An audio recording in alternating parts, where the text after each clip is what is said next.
Hello friends, स्वागत है आपका जीके प्रैक्टिस 100 में। फ्रेंड्स, आज के इस वीडियो में बात करने वाले हैं यूपी आंगनबाड़ी भर्ती 2023 के बारे में। आंगनबाड़ी भर्ती से संबंधित जो भी न्यूज़ है बिल्कुल आपको पूरी सटीकता के साथ इस चैनल पर मिलने वाली है, तो फ्रेंड्स वीडियो पर अंत तक ज़रूर बने रहें। सबसे पहले बात कर लेते हैं फ्रेंड्स, यहाँ पर जो भर्ती है ये काफ़ी बड़ी भर्ती है। इसमें आपको लगभग 53,000 से अधिक पदों पर भर्ती देखने के लिए मिल सकती है इस साल। ठीक है, पिछले साल इस भर्ती को होना था लेकिन कुछ कारणों की वजह से इसको रोक दिया गया, इसलिए इस बार पूरी तैयारी से आपकी ये जो भर्ती है बिल्कुल कराई जाएगी, बिल्कुल एकदम पारदर्शिता के साथ कराई जाएगी। क्योंकि पिछले वर्षों में ऐसा होता आया है कि आपकी जो भर्ती थी उसको मतलब लोगों को पता नहीं लग पाता था, ऑनलाइन नहीं हो पाता, मतलब ऑफलाइन ये भर्ती होती थी कि फॉर्म आए और जो भी आपके प्राइमरी के जो विद्यालय वगैरह हैं उनसे जो उनके टच में रहते थे या उनके जो जान पहचान के होते थे उनको उन्होंने बताया कि भर्ती आई है, इतने पद हैं, इतने लोग लग गए, बात ख़त्म, आप इंतज़ार करते रहते थे बस। तो पिछले 10-12 सालों से कोई भर्ती तो हो ही नहीं है, तो इसलिए यहाँ पर जो काफ़ी पद हैं और इस बार ध्यान रखा जाएगा कि आपको मतलब हर गांव तक इसकी और हर घर तक इसकी खबर पहुंच सके, ताकि जो एलिजिबल और जो इसके लायक ही हैं उनको ही इसकी जिनको मतलब इसकी ज़रूरत है उनको ही ये भर्ती मिल पाए, मतलब उस सिलेक्शन मिल पाए। तो फ्रेंड्स, यहाँ पर आपका इस बार काफ़ी अच्छा मौका है आपके पास। और इसमें आंगनबाड़ी के यहाँ पर इस बार 3 टाइप के पद होने वाले हैं। एक होता है आंगनबाड़ी कार्यकर्ता, एक होती है मिनी आंगनबाड़ी कार्यकर्ता और एक होती है सहायिका। ठीक है, तो इन 3 पदों पर ये जो भर्ती है वो कंडक्ट कराई जानी है और इसी जैसे पद हैं उसी के यहाँ हिसाब से यहाँ पर इनका वेतन भी होता है। और योग्यता की बात करें तो यहाँ पर योग्यता तीनों की 12th यानी 12वीं पास होनी चाहिए। ठीक है, तभी आप इसके लिए एलिजिबल हैं, अदरवाइज़ आप इसमें अप्लाई नहीं कर सकते हैं। भर्ती प्रक्रिया क्या होने वाली है, वह फॉर्म कब से भरे जाएंगे, ये सब जानकारी हम आज के इस वीडियो में प्राप्त करने वाले हैं।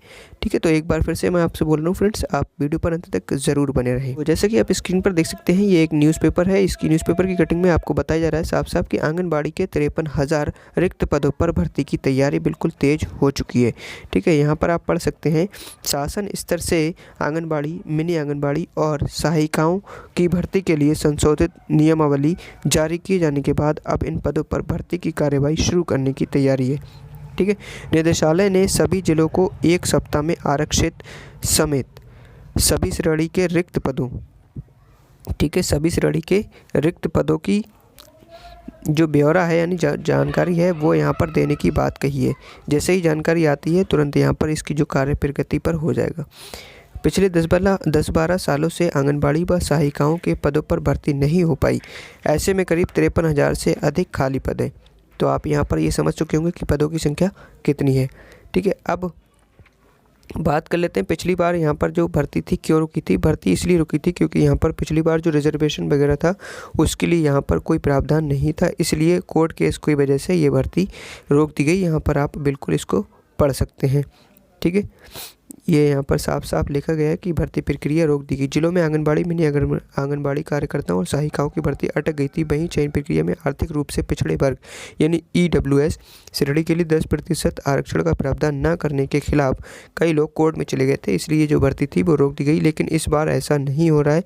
यहाँ पर पूरी बात बता दी गई है कि फिर से आंगनबाड़ी कार्यकर्ताओं की भर्ती प्रक्रिया शुरू की गई है। इसी संबंध में सभी जिलों के रिक्त पदों का ब्यौरा मांगा गया है।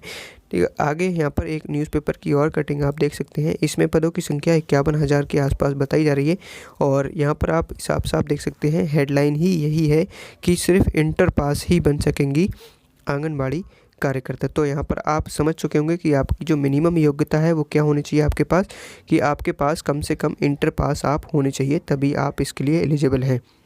अगर बात करें हम एज की, तो एज भी यहाँ पर आपको साफ साफ लिख दी गई है कि जो एज है, अगर आप 18 से 35 के बीच हैं तब आप महिला हैं। ठीक है, अगर आप एक महिला हैं और 18 से 35 के बीच हैं तभी आप इसके लिए एलिजिबल हैं।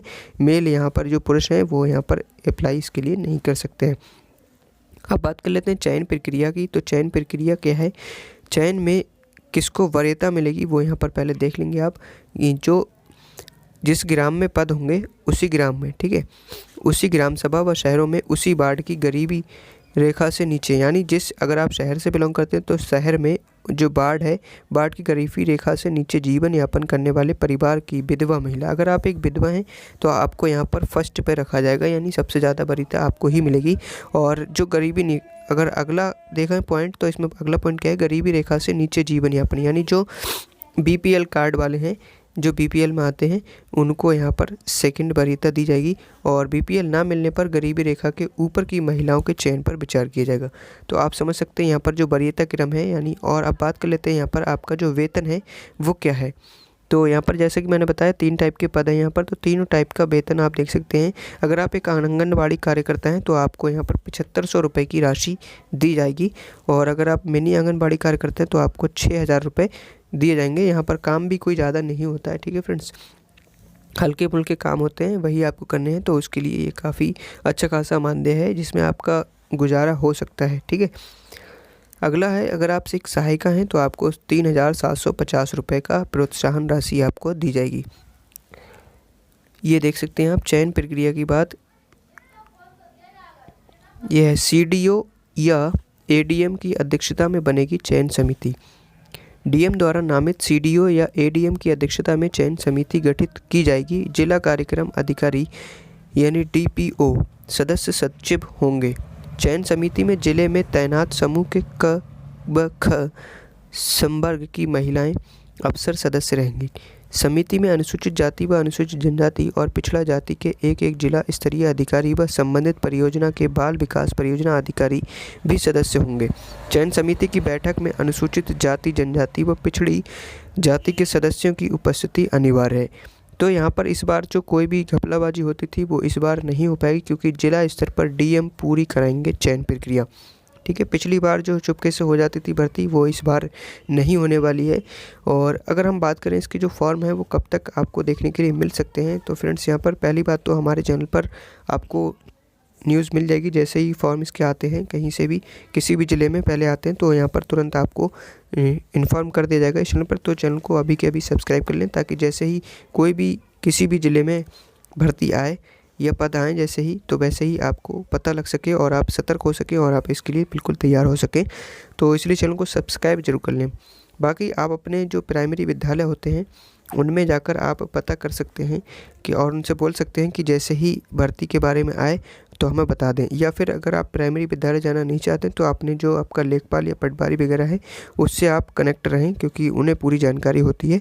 या फिर तहसील में भी जा सकते हैं, ठीक है, तहसील में पता कर सकते हैं। अगर तहसील में नहीं कर पा रहे हैं तो लेखपाल या पटवारी से, अगर उससे भी नहीं कर पा रहे तो आप यहाँ पर अपना जो प्रधान है गाँव का या फिर आपका जो प्राइमरी विद्यालय है, ठीक है, उससे आप संपर्क करें तो आपको बिल्कुल आपको इसके बारे में पता लग जाएगा। अदरवाइज़ जैसे ही कोई न्यूज़ आती है किसी भी ज़िले में तो हमारे द्वारा आपको इन्फॉर्म कर दिया जाएगा। तो आप चैनल को सब्सक्राइब जरूर